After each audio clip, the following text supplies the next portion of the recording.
What's really critical at this point is that your source markets have changed. So what we see in Europe is that some countries open up to neighboring countries, but they don't open up to all countries at this point.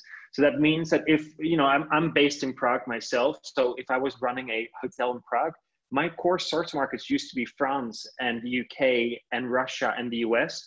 Those four source markets are no longer a source market to us.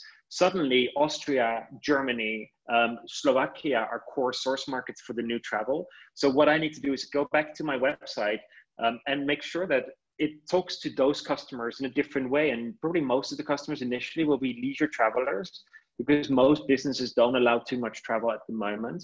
So you need to really think about what's the messaging that you want to put out there. Is my website translated? These are customers that probably know the attractions in your city because they're much close to the destination. They're coming in by car. Do you have parking? And you need to communicate that on the website because that's something that they'll be looking for.